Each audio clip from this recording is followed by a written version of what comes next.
Well, Andrew, you know, at the heart, these protests are about heavy-handed policing. And so when the city brought in an earlier curfew at 8 p.m. tonight, people came out in full force, ready to defy. And so we saw the largest crowd we'd seen throughout the days of these protests. And they marched through the streets and they cheered and counted down when 8 o'clock came and went.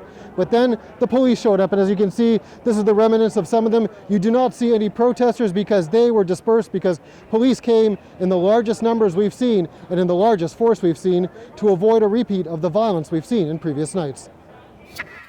The cleanup was extensive across New York. The aftermath of a night when the city was supposed to be locked down, but instead it was open season. While most New York protests were peaceful, here crowds tore into an already boarded up Macy's department store, striking an iconic New York symbol, though any storefront was fair game. For much of the night, police were a step behind. And arrests like this were few and far between. An officer was even struck by a car while responding to looters. He was in hospital in serious but stable condition. Last night's 11 p.m. curfew seemed to embolden rather than deter. Get out of here, bro. The NYPD and the mayor did not do their job last night. I believe that. Instead of 8,000 officers, Governor Cuomo said the city should have used the full force, all 38,000, or brought in the National Guard. Cuomo even mused about overruling the mayor.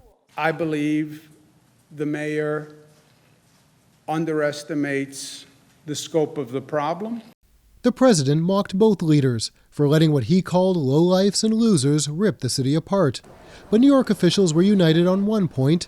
Trump's calls for troops and a heavy hand were political, not practical. No, the answer is not instant gratification. Let's bring in outside armed forces and everything's going to be great. No, it's dangerous. It will make things worse. I love you. Let's go.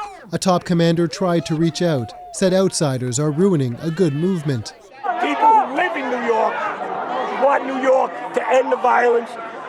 Get the intruders that are not from this city the hell out of here and give us back our city. But those gestures are just drops in an ocean of anger and frustration. Again, the streets today were filled with demonstrations with no end in sight. Now it seems the police are wanting to send a strong message because they've banned cars in all of, or rather most of Manhattan. And as you saw, with so much pressure politically coming from the mayor, from the governor, even the president, it's clear police had to do something tonight. There were 700 arrests the previous night, and when all is said and done after tonight, that number is sure to be eclipsed, Andrew. Okay, Stephen D'Souza, thanks very much.